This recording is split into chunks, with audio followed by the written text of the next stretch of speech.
जहां पर कोरोना के बढ़ते संक्रमण को लेकर डीएम ने जिले में 10 नए कोविड केयर सेंटर बनाने गए हैं और इन सेंटर्स में पॉजिटिव मरीजों का इलाज किया जाएगा। जिले में एक एडवांस वैन बनाई जा रही है जिसमें मरीजों को ले जाने में और उनके आने में काम तेजी से होगा।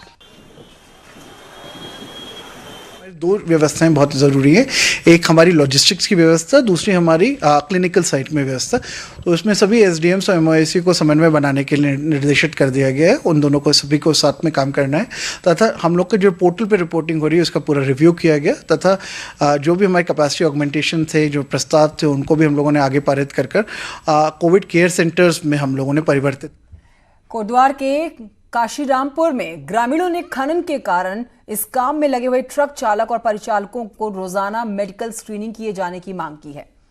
ग्रामीणों का कहना है कि यूपी से रोजाना सैकड़ों की संख्या में यहां पर ट्रक चालक कोटद्वार पहुंच रहे हैं जिनकी कोई मेडिकल जांच नहीं की जाती, जिससे कोटद्वार में कोरोना संक्रमण के बढ़ते खतरे को लेकर ग्रामीण चिंतित हैं और ग्रामीणों ने सरकार से कोरोना संक्रमण को देखते हुए खनन के काम पर रोक लगाने की फिलहाल मांग की है। इसके बाद भी यदि लगता है कि उनके द्वारा कोविड के दृष्टिगत जो नॉर्म्स फॉलो करने चाहिए थे वो नहीं किए गए हैं, तो ये जॉइंट इंस्पेक्शन अभी इसमें होने वाला है और उसमें ये रिपोर्ट आ जाएगी तो फिर इनके विरुद्ध भी उसमें कार्रवाई की जा सकेगी।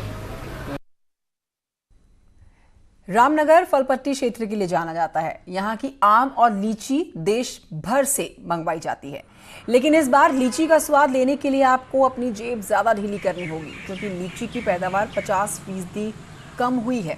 तो वहीं आम की बात करें तो आम की पैदावार में भी 25% की कमी आई है, जिसका असर बाजार में इनके दामों पर पड़ना तय है। कुछ उत्पादन इस समय 75% लगभग ठीक है। लीची का उत्पादन 50% से कम है। इससे अनुमान लगाया जाता है कि बाजार में कम उत्पादन होने की वजह से इसकी कीमत बढ़ सकती है, जिससे किसान भाइयों को इसका लाभ मिल सकता है। अल्मोड़ा जिले में आजीविका परियोजना द्वारा सैकड़ों स्वयं सहायता समूह बनाए गए। इन समूहों ने हर्बल चाय, बिस्किट, जैम, जूस बनाने का काम शुरू किया और जिनकी मांग अब तेजी से हो रही है। अब प्रवासी खुद भी अपनी योग्यता के अनुसार पहाड़ी उत्पादों की मार्केटिंग शुरू कर रहे हैं। रिपोर्ट देखिए। पहाड़ में जड़ी बूटी सहित हर्बल और ऑर्गेनिक उत्पाद हैं, लेकिन बाजार नहीं मिलने के कारण उत्पादन को बाजार में नहीं बेच पाते हैं, जिसमें हर्बल टी, मसाले, जैम सहित पहाड़ के कई लोकल उत्पाद शामिल हैं। अब आजीविका परियोजना की नजर प्रवासियों पर है, जो इन उत्पादों को नई ऊंचाइयों तक पहुंचा सकते हैं। हमारा जो लोकल उत्पाद है, हम लोगों ने कहीं उसमें 10-15 हमारे उद्योग यहाँ पे अल्मोड़ा जिले में चल रहे हैं, उनको हम प्रोसेस करके, पैकेजिंग करके, ग्रेडिंग करके, सॉर्टिंग करके पैक कर रहे हैं और बेचने का प्रयास कर रहे हैं। अगर बेचने में वो हमारी हेल्प कर सकते हैं तो उनका हम स्वागत करते हैं और कुछ लोग हमारे साथ ऐसा काम करने भी लग गए। अभी हमारे साथ कई लोग ऐसे हैं जो 50,000, 60,000 इस तक का ऑर्डर भी लेके हमें हमारी सहकारिताओं को दे रहे हैं। अब कोरोना संक्रमण में ये भी नहीं पता कि कब तक मैदानों में जाकर काम मिलेगा, इससे युवा परेशान हैं। कुछ युवा तो आजीविका परियोजना से जुड़कर मार्केटिंग का काम कर रहे हैं और एक युवक ने तो एक सप्ताह में ही 10,000 का सामान बेच दिया है और हजारों की डिमांड भी ले ली है। हल्दी, मिर्च, धनिया, अचार, बुरास का जूस और जो भी ज़रूरत की चीज़ें उनकी, जैसे कीवी का जैम, एप्पल का जैम, ये सब हम प्रोवाइड करवा रहे हैं अभी होम डिलीवरी में। अभी हम करीब 10,000 रुपये का एक हफ्ते के अंदर होम डिलीवरी का ऑर्डर लिया हुआ है और आपका करीब 50 से 60,000 रुपये का मेरे को लगता है कि अगले 1-2 हफ्ते के अंदर हम इसको और बढ़ा लेंगे। अगर आपके पास हुनर है तो रोजगार की कमी नहीं है और यही कारण है कि अब प्रवासी युवाओं ने पहाड़ में ही ऑर्गेनिक उत्पादों को बाजार में बेचना शुरू कर दिया है। इससे जहां युवाओं को रोजगार मिलेगा, वहीं पहाड़ी उत्पादों की मांग भी बढ़ेगी। न्यूज़ 18 के लिए अल्मोड़ा से किशन जोशी की रिपोर्ट।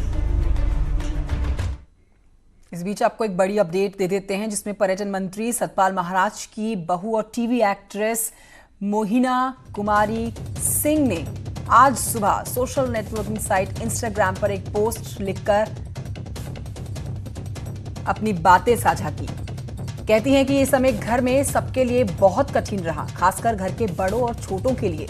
वो आगे ये भी कहती हैं कि लेकिन हमें शिकायत नहीं, क्योंकि ऐसे भी लोग हैं जो हमसे ज्यादा समस्या में हैं। अपने मैसेज की शुरुआत मोहिनी ने अंग्रेजी में कांट स्लीप यानी कि मैं सो नहीं सकती हूं से की।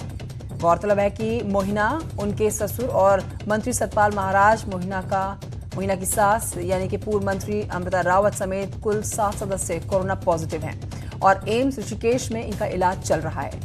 रीवा राजघराने से ताल्लुक रखने वाली मोहिना की शादी पिछले साल महाराज के बेटे सुयश के साथ हुई है।